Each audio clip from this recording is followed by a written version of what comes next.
بسم اللہ الرحمن الرحیم۔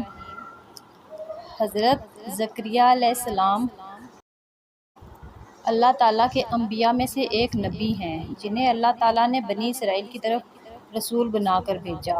آپ علیہ السلام حلال روزی کمانے کے لیے بڑھائی کا کام کرتے تھے، اس پیشے سے معاش حاصل کرتے تھے۔ حدیث رسول اکرم صلی اللہ علیہ وآلہ وسلم ہے، زکریا علیہ السلام بڑھائی کا کام کرتے تھے اور اپنے ہاتھ سے محنت کر کے روزی کماتے تھے۔ بڑھاپے تک آپ علیہ السلام کے ہاں کوئی اولاد نہیں ہوئی اور نہ ہی آپ علیہ السلام کو اپنی قوم میں نبوت کا کوئی سچا جانشین نظر آیا۔ حضرت مریم کی والدہ کافی عرصے تک بے اولاد رہیں۔ آخر کار اللہ تعالیٰ کے فضل سے جب حمل ٹھہرا تو انہوں نے یہ نظر مانی کہ اللہ تعالیٰ جو بھی مجھے اولاد عنایت فرمائیں گے، میں اسے اللہ تعالیٰ کے مقدس گھر بیت المقدس کی خدمت کے لیے وقف کر دوں گی۔ ان کی خواہش یہ تھی کہ اللہ تعالیٰ انہیں بیٹا عطا فرمائیں گے، لیکن اللہ تعالیٰ کی مرضی جو چاہے عطا فرمائے۔ اللہ تعالیٰ نے انہیں بیٹی عطا فرمائی۔ بیٹی پیدا ہونے پر انہوں نے اس کا نام مریم علیہ السلام رکھا اور اللہ رب العزت سے عرض کی کہ اے اللہ، میرے ہاں بیٹی پیدا ہوئی ہے۔ اللہ تعالیٰ نے انہیں الہام کیا کہ اسے میری راہ میں وقف کر دو، لہٰذا وہ حضرت مریم علیہ السلام کو لے کر بیت المقدس حاضر ہوئیں۔ وہاں چند افراد تورات لکھ رہے تھے، ان میں سے ایک نے حضرت مریم علیہ السلام کی کفالت کی خواہش ظاہر کی۔ آخر کار یہ طے پایا کہ قرہ کے طور پر نہر اردن میں اپنے قلم ڈالو، جس کا قلم پانی کی تہ میں بیٹھ کر اوپر اٹھ آئے گا وہی اس کی کفالت کرے گا۔ یہ سعادت اللہ رب العزت نے حضرت زکریا علیہ السلام کے نصیب میں لکھی تھی، لہٰذا جب قرہ اندازی ہوئی تو آپ علیہ السلام کا قلم پانی کی تہ میں بیٹھ کر اوپر اٹھ آیا اور دوسروں کے قلم پانی میں بہہ گئے۔ سب نے تسلیم کر لیا کہ حضرت مریم علیہ السلام کی کفالت حضرت زکریا علیہ السلام ہی کریں گے۔ آپ علیہ السلام نے حضرت مریم علیہ السلام کی کفالت شروع کر دی اور ان کا ایک مستقل کمرہ الگ سے بنوایا جس میں سوائے حضرت زکریا علیہ السلام کے کوئی دوسرا نہیں جا سکتا تھا۔ آپ علیہ السلام حضرت مریم علیہ السلام کی ضرورت کی تمام اشیاء ان کے کمرے میں پہنچایا کرتے تھے۔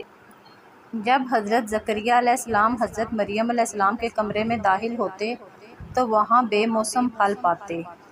ایک مرتبہ آپ علیہ السلام نے حضرت مریم علیہ السلام سے پوچھا کہ یہ پھل کہاں سے آئے ہیں؟ انہوں نے جواب دیا، یہ اللہ تعالیٰ کے پاس سے آئے ہیں اور اللہ تعالیٰ جسے چاہتے ہیں بے حساب بے موسم روزی عطا فرماتے ہیں۔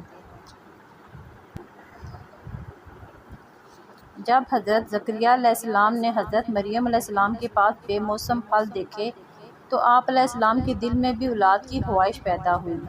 اس وقت اگرچہ آپ خود بھی بوڑھے، کمزور اور ہڈیوں کا ڈھانچہ بن چکے تھے، آپ علیہ السلام کے سر کے بال بھی سفید ہو چکے تھے، بیوی بھی بوڑھی اور بانجھ تھی، مگر پھر بھی آپ علیہ السلام اللہ تعالیٰ کی رحمت سے نا امید نہیں ہوئے اور چپکے چپکے اللہ تعالیٰ سے اولاد کے لیے دعائیں مانگیں۔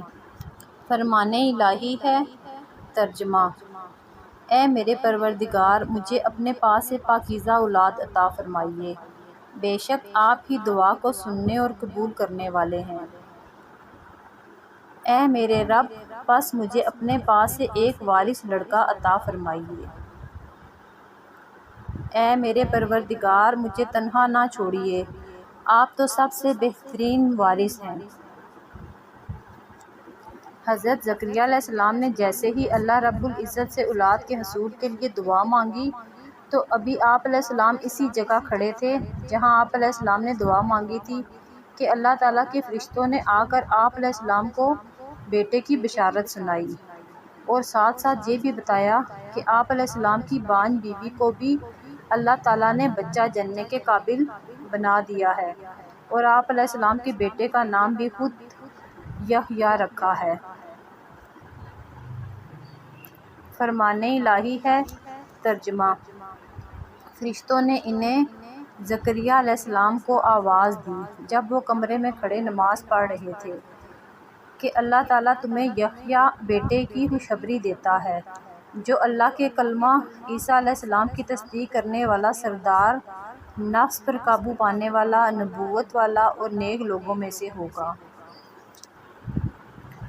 آپ کے رب کی رحمت کا ذکر ہے جو اس نے اپنے بندے زکریا علیہ السلام پر کی تھی جب انہوں نے اپنے رب سے چپکے چپکے دعا مانگی تھی کہ اے میرے پروردگار، میری ہڈیاں کمزور ہو گئی اور بڑھاپے کی وجہ سے بال سفید ہو گئے، لیکن میں آپ سے دعا مانگ کر کبھی محروم نہیں رہا، اور مجھے اپنے پیچھے اپنے رشتہ داروں کا ڈر ہے، اور میری بیوی بھی بانجھ ہے۔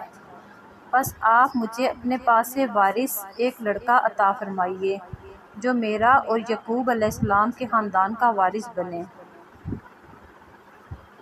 اور اے میرے رب اسے ایک پسندیدہ انسان بنانا۔ اللہ نے فرمایا، اے زکریا علیہ السلام، ہم آپ کو ایک لڑکے کی خوشخبری دیتے ہیں جس کا نام یحییٰ ہوگا۔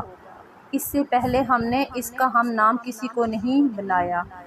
جب اللہ رب العزت نے حضرت زکریا علیہ السلام کو اپنے فرشتوں کے ذریعے خوشخبری سنائی تو آپ علیہ السلام کو بڑا تعجب ہوا کہ میں خود بھی بوڑھا ہو چکا ہوں، میری بیوی بھی بانجھ ہے، اب اولاد کیسے ہوگی؟ اور آپ علیہ السلام نے اللہ تعالیٰ سے اس پر کوئی نشانی مقرر کرنے کی درخواست کی۔ اللہ تعالیٰ نے یہ نشانی مقرر فرمائی کہ 3 دن اور 3 رات تک آپ لوگوں سے بات نہیں کر سکو گے، صرف اشاروں سے بات کو سمجھا پاؤ گے۔ فرمان الہی ہے۔ زکریا نے کہا، اے میرے رب، میرے ہاں بچہ کیسے ہوگا جبکہ میری بیوی بانجھ اور میں خود انتہائی بوڑھا ہو چکا ہوں؟ ارشاد ہوا کہ اسی طرح ہوگا۔ آپ کے رب نے فرمایا کہ مجھ پر تو یہ کام بالکل آسان ہے، اور اس سے پہلے میں تمہیں پیدا کر چکا ہوں جبکہ تم کچھ بھی نہ تھے۔ زکریا علیہ السلام نے کہا، اے میرے پروردگار، میرے لیے کوئی علامت مقرر کر دیجیے۔ اللہ تعالیٰ نے فرمایا، تمہارے لیے نشانی یہ ہے کہ تم تندرست ہونے کے باوجود 3 راتوں تک کسی سے بات نہیں کر سکو گے۔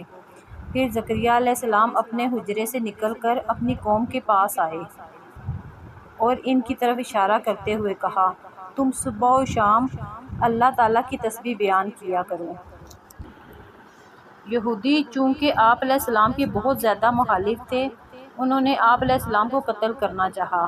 آپ علیہ السلام بھاگ پڑے تاکہ ان کے ہاتھ نہ لگ سکیں۔ سامنے ایک درخت آیا، اس کے اندر شگاف تھا۔ آپ علیہ السلام اس درخت میں گھس گئے اور اس درخت کا شگاف بند ہو گیا۔ یہودی آپ علیہ السلام کے قدموں کا پیچھا کرتے ہوئے جب درخت کے پاس پہنچے تو دیکھا کہ قدموں کے نشان آگے نہیں جا رہے، تو انہوں نے اسی درخت پر آرا چلا دیا۔ جب آرا زکریا علیہ السلام کی پسلیوں تک پہنچا تو آپ علیہ السلام کے منہ سے کراہنے کی آواز نکلی۔ اللہ تعالیٰ نے آپ علیہ السلام پر وحی فرمائی کہ اگر آپ کا کراہنا بند نہ ہوا تو میں پوری زمین کو تمام مخلوقات سمیت الٹ کر تباہ کر دوں گا، اور اگر آپ نے صبر سے کام لیا تو میں ان یہود پر اپنا غضب نازل کروں گا۔ چنانچہ آپ علیہ السلام کا جسم مبارک 2 ٹکڑے کر دیا گیا۔ آپ علیہ السلام نے صبر سے کام لیتے ہوئے جام شہادت نوش فرمایا اور زبان سے اف تک نہ کہا۔